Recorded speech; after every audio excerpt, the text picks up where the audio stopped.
Right now on your Fast Track to 7, the latest on breaking news we have been following since yesterday afternoon. A huge fire near Lake Park in Becker County destroying hundreds of hay bales. Fire crews still on scene this morning. The Valley Today's Zachary Wyan joins us live from the scene with the latest. Zachary, what's it like right now? Good morning, Jordan. That's right. We still have fire crews on scene of this hay bale fire that is along Becker County Road, or Becker County Highway 9, just about a mile south of the intersection with Highway 14. Now, as you can see, there's still quite a bit of smoke coming out of that hay bale stack there, and even a little bit of flames. You may not be able to see it that well through the camera here, but there are definitely some flames still going up in the haystack there. There's also quite a bit of equipment on scene. They're using these caterpillars to kind of brush through the debris a little bit. I'm guessing they're doing that to try to find more flames to try to get those flames out as well. They also have been using loaders to move some of the hay bale stack here down away from the fire. You can't really see it because of how dark it is, but there's a hay bale stack over here closer to the road where they've been moving that hay to. Now, a little bit ago, I did call the Becker County Sheriff's Office, and they still do not have any information about if there's been any injuries involved with this fire or how much damage there is with this fire. So make sure that you are checking back here with Valley News throughout the day for hopefully information on that as we go through the morning and throughout our Thursday. In the meantime, though, reporting live in Becker County, Zachary Wyan, Valley News Live.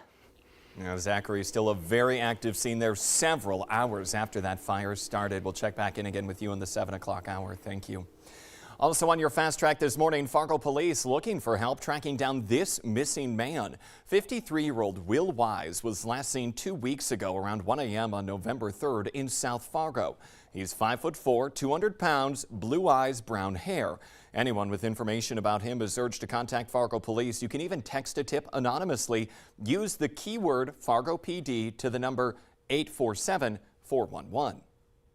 Let's now get a check of your Fast Track forecast out there with meteorologist Lisa Green. And Lisa, we're going to maybe be holding our hats later on today. Yes, the wind, that's going to be a big factor for us as we make our way through the day today. We're going to see some windy weather and the potential for some areas of some light snow too. So some changes after a couple of really pleasant days. It's a pretty start. You can see clouds are moving in here to Fargo, but we still have a little view of that sunrise happening right now. We're at 43 degrees rather. It feels more like 39 when we factor in the wind. It's not strong yet, but it's out of the south-southeast at 7 miles per hour. We'll see that sun come up at 7:31. In Grand Forks, looking pretty quiet there as well. We've got a temperature that's much cooler. The wind has turned direction there. We've got a cooler air mass moving in already for you in Grand Forks at 6 miles per hour. We're seeing that northeasterly wind. Again, 32 degrees. It feels more like 26 there. So if you're in the north and west, it's already cooled down for you. And that's also where we're watching for some snow showers. You can see most of the snow is north of the border, but then there are areas where it's moving into places like the Devil's Lake Basin, especially north of the lake right now. But eventually this spreads eastward. And then maybe perhaps you see some snow showers along I-94 in Montana. If that holds together, even the Southern Valley has a chance of seeing a few flakes, but the greater likelihood is going to be in the Northern Valley today. So out at the bus stop, not much change in temperature from morning to that walk home from the bus stop here this afternoon. We'll see temperatures just kind of holding steady thanks to this northerly wind. And in addition to that, we'll be in the 30s north and 40s south. So kids will want the coat, especially for that windy weather this afternoon. So here's a look at our planner for winds. We're going to see them starting to come up in the next couple of hours, but by noon we could have some pretty strong gusts. We're looking at winds that are steady in the 20s and gusts that get into that 40-mile-per-hour range, perhaps even higher than that midday, and that does carry on into the later afternoon and early evening before it starts to ease up. So windy weather. Add a little snow to the mix in the Northern Valley, and we've got some reduced visibility and some concerns about travel, and you'll want to check back with us throughout the day on the latest on that.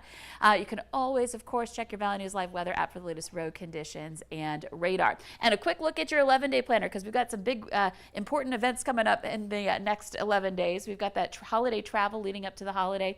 Our next chance for precipitation will be on Monday, and then just breezy leading up to Thanksgiving. Okay, thank you, Lisa. New this morning, a bill to avert a government shutdown is on its way to the president's desk. The Senate last night overwhelmingly passed a two-step continuing resolution bill to keep the federal government running through early next year. The continuing resolution bill splits government funding into two groups. Some departments will be funded through January 19th, while others will be funded through February 2nd. President Joe Biden needs to sign the bill before that deadline on Saturday. A Minnesota father says he was stunned by what he saw at a Fargo sports store. It was a gun left out for anyone to access. Valley News Team's Zoe Jones tells us what happened. I mean, really, what are you thinking? That was Benjamin Erie's reaction 2 weeks ago when he saw a gun was left unattended when he was inside Scheels. He said he was doing some Christmas shopping when his daughter wanted to ride the Ferris wheel. While we were in line, two young boys, probably 5-6-year-old boys, pointed out that someone had taken off a firearm and put it in the cubby area. By the time they got to the front of the line, the firearm was still sitting in the cubby with children passing by. Approximately 5-6 children could have had access to this firearm sitting out in the open. Erie assumes the gun's owner was on the Ferris wheel. The gun was gone by the time he and his daughter got off the ride. He's still in shock over the entire situation. And it was just one of those situations that it just made me so upset that someone would be that careless. Also that, here it could happen even, that it didn't get recognized by their staff or whoever. Valley News Live spoke with an official from Scheels. They declined to comment on camera, but he did call the Ferris wheel cubbies in the center of the store a secluded spot. Erie said he understands that there may only be so much Scheels employees can do, but as for the gun owner, it doesn't make sense to me. I mean, they gave access to a firearm with a bunch of children around, not even thinking. Like, come on. While North Dakota may be a concealed carry state, Erie is hoping that after an incident like this one, people may be more aware of their surroundings. When I had shared this with friends and family, they said, well, this is North Dakota. Stuff like this happens.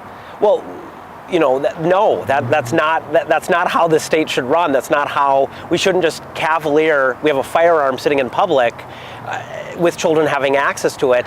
And it's just, well, that's what it is. In Fargo, Zoe Jones, Valley News Live.